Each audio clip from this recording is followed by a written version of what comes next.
हाँ बच्चों, ये क्वेश्चन नंबर 4 की बात कर रहे हैं हम। तो क्वेश्चन नंबर यदि 4 की बात करें तो क्वेश्चन नंबर 4 क्या है, पहले जरा ये देखें। F X equal to mod X minus 1 plus mod X minus 2। तो हमने एक बात बताई थी, थ्योरी में भी बताई थी और पहले बेसिक में भी बताई थी। हमने कहा था जिस वैल्यू के रखने से इस मोड के अंदर 0 आ जाए, तो इस वाले मोड में क्या वैल्यू रखने से 0 आएगा, x का मान 1 रखने से, और इसमें x की जगह 2 रखने से। अर्थात x बराबर 1 और 2, इन दो बिंदुओं पर आपको जरूर जांच करनी है। तो x बराबर 1 तथा x बराबर 2 पर जांच करनी है। अब इसके लिए हमने ये देखा कि हमें पता है कि यदि मोड है तो मोड में तो सीधे सीधे डिफाइन नहीं होता है फलन। तो इसके लिए आप क्या करते हैं, हमने ये बताया था कि एक लाइन लें, उस लाइन में इधर माइनस इन्फिनिटी लिखें, इधर प्लस इन्फिनिटी लिखें, ठीक है। तो अब आप इन दोनों वैल्यूओं को लिख लें। यहां तो 0 होगा, यहां होगा 1 और यहां होगा 2। तो इसके 3 हिस्से कर लें। कैसे? 0 तो वैसे ही लिखा है, लेकिन आप क्या करें, एक बार सबसे पहले सीधी वाली साइड को देखें। तो 2 लें और 2 से आगे लें। मतलब क्या लेना है हमें, x का मान 2 या 2 से ज्यादा, पहला। दूसरा, अब 2 तक ले लिया तो अब 2 से पहले पहले और 1 तक। तो अब इसको क्या कहेंगे, x की वैल्यू 1 के बराबर लेकिन 2 से छोटा। और तीसरी पॉसिबिलिटी क्या हो सकती है हमारी, तीसरी पॉसिबिलिटी हो सकती है कि इस 1 से पीछे पीछे, तो x का मान 1 से कम हो। ये 3 संभावनाएं हमारा क्वेश्चन लेके आया है। तो इस क्वेश्चन में आपको क्या करना है, x की वैल्यू 2 या 2 से आगे लेनी है। फिर अब 2 तक आ गया तो 2 से पीछे जाएंगे, तो 2 से पीछे पीछे और 1 तक, फिर 1 से बाईं ओर। तो ये 3 संभावनाएं इस पार्ट की बनती हैं। तो इस पार्ट को यदि इन 3 संभावनाओं के मद्देनजर यदि हम देखें, तो 3 संभावनाओं के मद्देनजर यदि आपको पता हो, तो फलन की परिभाषा यदि आप जानते हैं, फलन में भी मॉड्यूलस की, तो मॉड्यूलस की परिभाषा क्या कहती है कि कोई भी फलन है, इसका मान x आएगा यदि इसके अंदर 0 या 0 से बड़ी वैल्यू आ जाए। अर्थात 0 या धनात्मक वैल्यू आएगी तो मोड हटेगा, और यदि वैल्यू ऋणात्मक आएगी तो मोड तो हटेगा ही, माइनस भी आएगा। ये चीज ध्यान रखनी है। सीधा सीधा सा कॉन्सेप्ट है कि यदि अंदर धनात्मक वैल्यू मिले तो मोड हटा दो, और यदि अंदर ऋणात्मक वैल्यू मिले तो मोड तो हटाओ लेकिन माइनस भी लगा दो। तो इसी प्रकार से अब इसकी बात करें तो इसको इन 3 केसेस के हिसाब से तोड़ना पड़ेगा। तो सबसे पहला केस यदि हम देखें, तो सबसे पहला केस है हमारा केस फर्स्ट। केस फर्स्ट है कि x की वैल्यू 2 है या 2 से ज्यादा है। तो 2 है या 2 से ज्यादा की बात करें हम, तो फलन क्या आएगा जरा देखें। देखो, अब x की वैल्यू 2 लें आप यहां, या 2 से ज्यादा लें, तो कैसी वैल्यू देगा, हमें केवल ये देखना है कि ये धनात्मक देगा कि ऋणात्मक देगा। 2 वैल्यू तो रखोगे तो 1 मिलेगा, और 2 से ज्यादा रखोगे तो 1 से ज्यादा धनात्मक वैल्यू मिलेगी। तो धनात्मक मिलेगी, अर्थात मोड हटा दो केवल। अब जरा यहां देखें, x की, अब बीच में प्लस लगा है तो प्लस लगा दो। अब x की वैल्यू 2 रखोगे तो 0 आ जाएगा, और 2 से ज्यादा रखोगे तो पॉजिटिव आ जाएगा। मतलब ये वाली स्थिति बन जाएगी। यानी जीरो या धनात्मक वैल्यू मिलती है तो आप क्या करें, केवल मॉड हटा दें। तो कितना आ गया ये आ गया 2x-3। ये पहला केस आया हमारा, ये वाला इधर इधर वाला। अब जरा दूसरा केस देखें, केस सेकंड। केस सेकंड क्या कह रहा है कि x की वैल्यू 1 से शुरू हो और 2 से कम हो, ये वाली वैल्यू देखनी है बाबू। तो इसकी यदि बात करें तो पहले 1 से लेकर और 1.99 तक वैल्यू इसमें रखें, पहले वाले में। तो पहले वाले में रखोगे तो क्या आएगा, आपका फंक्शन है ये, यदि इसमें आपने 1 से 2 तक वैल्यू रखी तो ये धनात्मक वैल्यू देगा, अर्थात मॉड हटेगा, प्लस लग गया। अब 1 से लेके और 2 के बीच में यहां वैल्यू रखो तो आपको ऋणात्मक मिलेगा, अर्थात मॉड तो हटेगा लेकिन चिन्ह भी बदलेगा, अर्थात ये आपका कट गया। तो ये आंसर आ गया 1। अब केस थर्ड देखें जरा। केस थर्ड में क्या बताया था हमने, x आपका 1 से कम हो तो 1 से कम वैल्यू रखो, 1 से कम मान लो 0 ही रख दी तो ये नेगेटिव देगा, ये भी नेगेटिव देगा। तो फलन की वैल्यू ये ऋणात्मक आएगा, अर्थात मोड़ तो हटेगा, चिन्ह भी बदलेगा।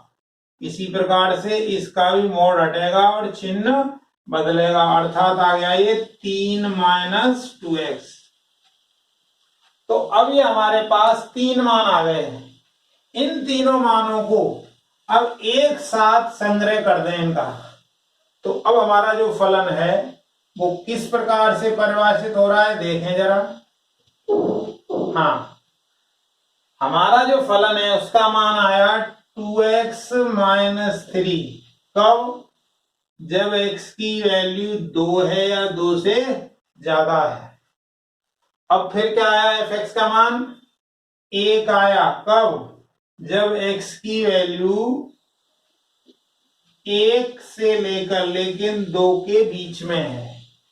और तीसरी वैल्यू क्या आई, तीसरी वैल्यू आ गई आपकी 3-2x। ये वैल्यू कब है, जब x 1 से कम है। यानी जो पूरा का पूरा फलन था उसको हमने इस तरीके से तोड़ दिया पूरे फलन में। अब आप इसमें जांच कर सकते हैं। तो जांच में किन किन चीजों की जरूरत पड़ेगी और कहां कहां पर जांच करनी है।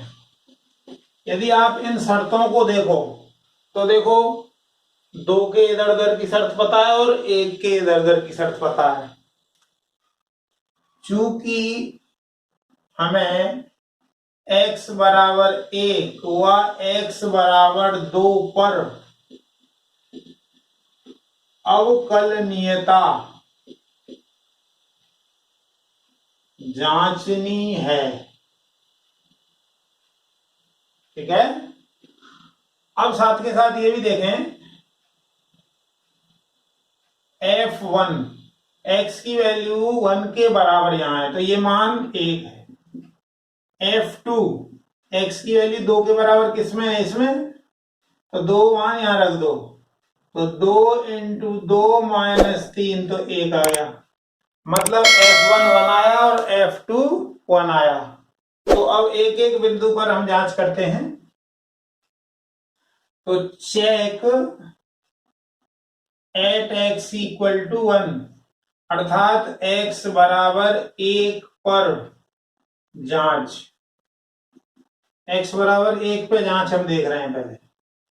तो पहले हम LHD लें। LHD क्या होगा, f'1 माइनस क्या बताया था, limit h tends to 0 f1 - h minus f1 upon -h।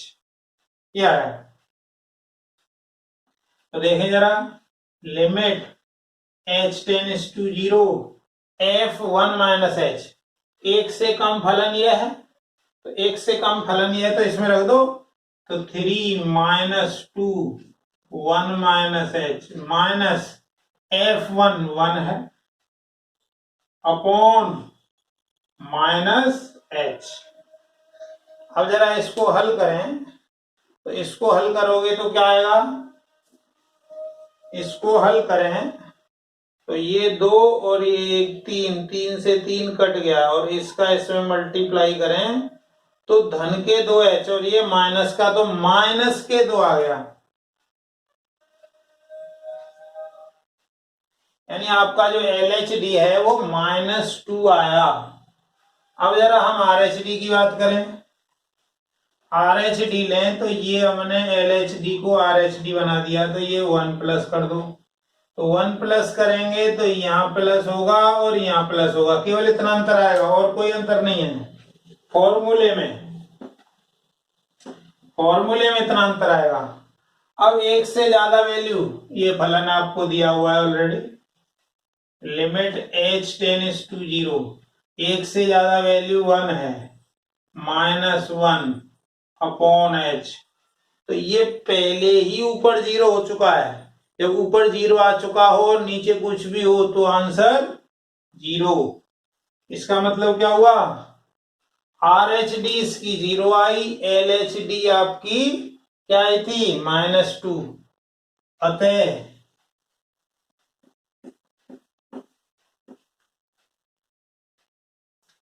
चूंकि LHD is not equal to RHD, so not differentiable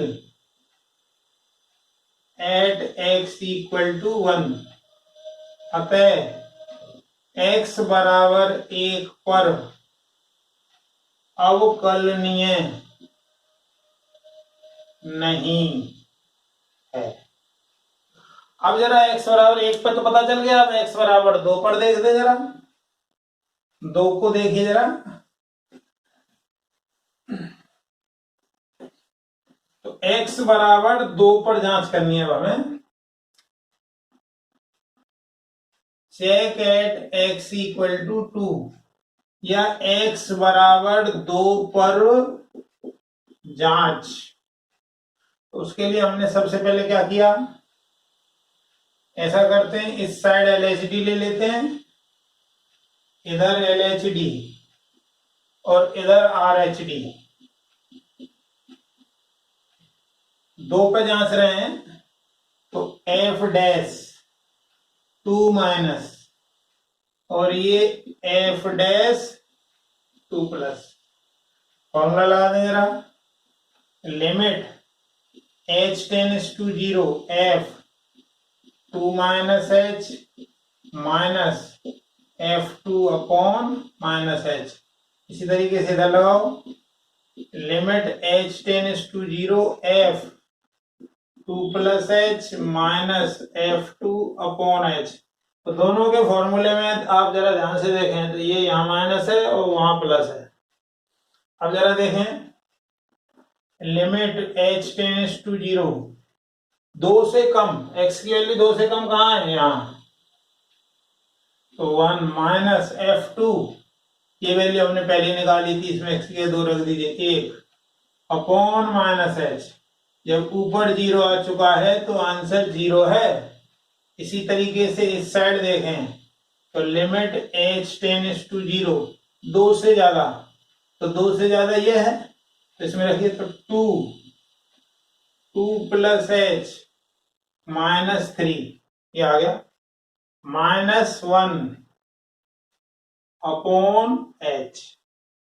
जरा इसको सॉल्व करें तो ये 4 आया और ये 4 खत्म, तो ये आ गया आपका 2। इसका मतलब क्या हुआ, LHD RHD समान नहीं है, क्योंकि LHD is not equal to RHD, so not differentiable at x equal to 2, अतः x बराबर 2 पर अवकलनीय नहीं है। इस प्रकार से ये क्वेश्चन नंबर 4 जो है आपका सॉल्व हो गया है। तो फाइनली आंसर क्या लिखेंगे? उसने तो 0 से 2 के बीच में पूछा था, तो हमने आपको 1 पे देखा और 2 पे देखा, ना तो 1 पे ये आपका अवकलनीय है ना 2 पर है। अतः ये पूरा का पूरा फलन अवकलनीय नहीं है। अतः फलन दिए गए अंतराल में अवकलनीय नहीं है। ठीक है।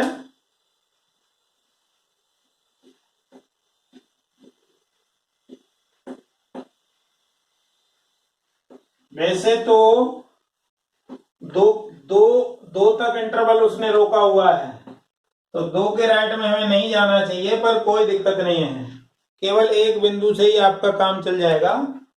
क्वेश्चन नंबर 5 देखें, क्या दिया हुआ है? निम्न फलन क्या दिया है? F X equal to X ten inverse X ten inverse X, जब एक्स 0 नहीं है और एक्स 0 है तो 0 है। तो x बराबर 0 पर अवकलनीयता की जांच करें।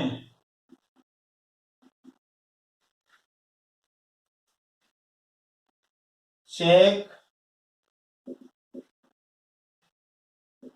Differentiability of F function at x equal to 0। तो यहां पर यदि हम बात करें तो देखिए, सॉल्यूशन या हल की बात करें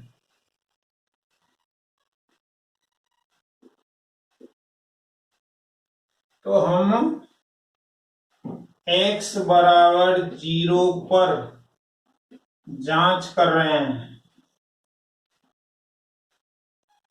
check at x equal to 0। तो LHD भी निकालेंगे, RHD भी निकालेंगे। तो LHD निकालें जरा, पहले निकालें LHD। LHD क्या होगी? F डैश 0 माइनस क्या होगा ये? Limit h tends to 0 f 0 minus h minus f0 upon minus h। तो f0 माइनस h मतलब f माइनस h आ गए, ये इसमें रख दो, तो क्या आएगा? लिमिट h टेंड्स टू 0, ये माइनस h यहां रखो, तो minus h ten inverse minus h minus 0 upon minus h। तो ये कट जाएगा क्योंकि वो 0 हो रहा है इधर। अब जरा हम आगे चलें, तो आगे चलेंगे तो क्या आएगा? Limit h tends to 0 ten inverse minus h।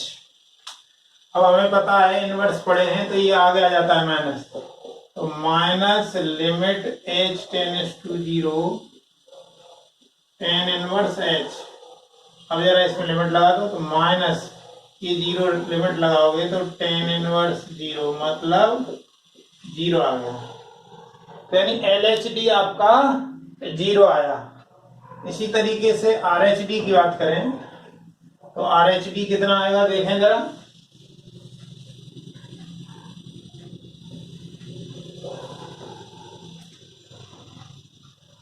Are H D क्या आएगा, limit H tends to 0 F 0 plus H minus F 0 upon H, और इसको बोलेंगे क्या, F dash 0 plus F dash मतलब अवकलन या डिफरेंशिएशन या डेरिवेटिव, डैश मतलब अवकलन को बताता है या अवकलज को बताता है। तो लिमिट एच टेंड्स टू 0 यानी ये एफ एच हो गया, f h minus F 0 upon h, तो ये आ गया limit H tends to 0, f h कितना आएगा इसमें रख दीजिए उसी में, तो h tan inverse h minus 0 upon H,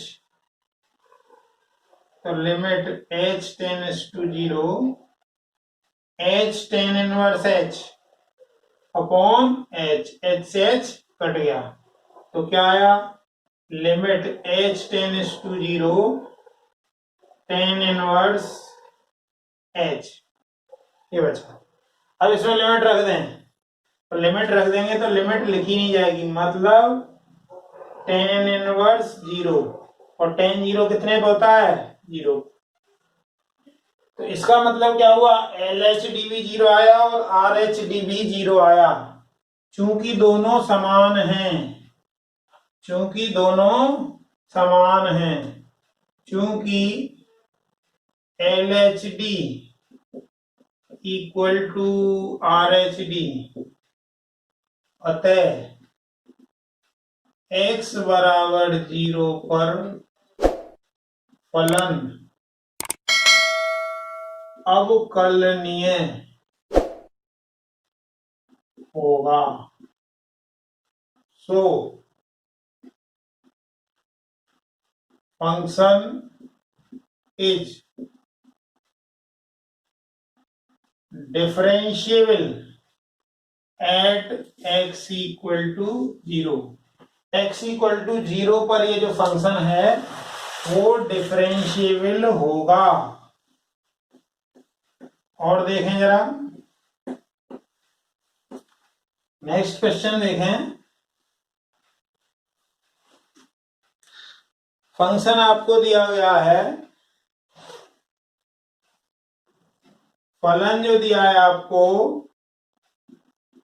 वो किस प्रकार से परिभाषित है, 1 माइनस कॉस एक्स अपॉन 2, ये तो जब x की वैल्यू 0 या 0 से छोटी है, और x minus 2x square by 2 जब x की वैल्यू 0 से बड़ी है, कि बिंदु x बराबर 0 पर अवकलनीयता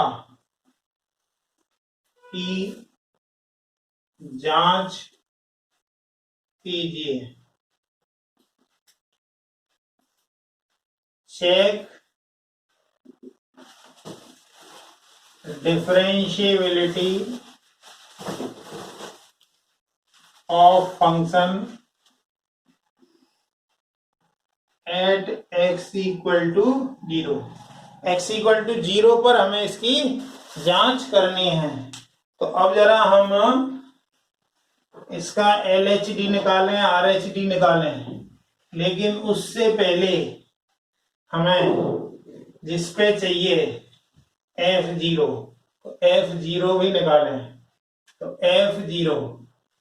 F0 मतलब x की वैल्यू 0 के इक्वल हो, ये x बराबर 0 है तो वो इसमें रख दो, तो 1 माइनस कॉस 0 अपॉन 2, ये 0 आ गया क्योंकि कॉस 0 होता है 1, तो 1 माइनस 1 अपॉन 2 तो 0 आ गया। अब यदि हम एल एच डी निकालें, एल एच डी क्या आएगी, एफ डैश 0 माइनस क्या आएगा, limit h tends to 0 f zero minus H minus F zero upon minus H, ये आया। तो रखें जरा, limit H tends to zero, F minus H इसमें रखें, एफ माइनस एच किस में रखना पड़ेगा, जीरो से कम ये है, तो one minus cos minus H minus F zero zero है अपॉन माइनस एच, ये आया। इसको यदि हम देखें तो क्या आएगा,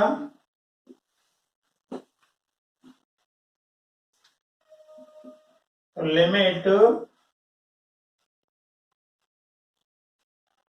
H tends to zero, one minus cos H, cos पर साइन का कोई फर्क नहीं पड़ता है, क्योंकि cos minus X cos X होता है, तो वन माइनस कॉस एच हो गया और जीरो ये अपॉन माइनस एच। तो अब जरा इसमें लिमिट लगाएं, लिमिट लगाएं या आप ऐसा कर सकते हैं, माइनस आगे ले लीजिए, one minus cos H upon H है, एच स्क्वायर कर लीजिए, ये एच कर दीजिए, limit H tends to zero, तो माइनस ये जीरो हो गया और इसकी वैल्यू आप लोगों को पता होगी हाफ होती है, तो फाइनली मल्टीप्लाई होके ये जीरो आ गया। तो ये आपका LHD है। अब जरा RHD की बात करें, RHD में यदि हम जाएं, कुछ लोग सोच रहे होंगे ये वैल्यू कहां से आई, limit x tends to zero one minus cos x upon x square, इसकी वैल्यू हाफ होती है। तो लिमिट की जो स्टैंडर्ड वैल्यू है उनको थोड़ा सा याद रखना है, और स्टैंडर्ड बनाने के लिए हमने यहाँ एच का गुणा कर दिया, एच का भाग दे दिया, और ये माइनस साइन यहाँ आ गया है, तो इसकी वैल्यू हमने रख दी हाफ, और जब यहाँ एच की जगह जीरो रखोगे तो ये पूरे को जीरो कर देगा। अब जरा इसकी RHD देखें, RHD क्या आएगी,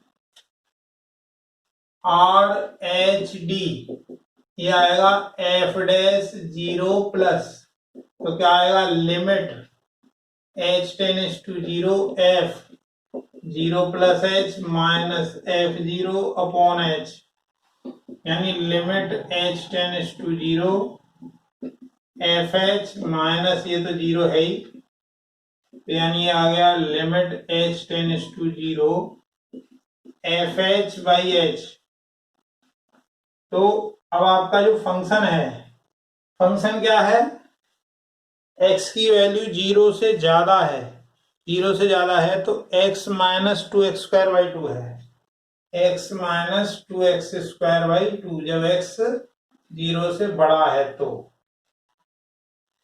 एफ एक्स है, तो एफ एच क्या आएगा, h minus two H square by two, और इसके नीचे ओवरऑल h, ये h कॉमन आके कट जाएगा, तो क्या आएगा, लिमिट h टेंड्स, इसमें से ऊपर वाले में से h कॉमन ले लिया, कट जाएगा, तो क्या बचा, one minus two H upon two.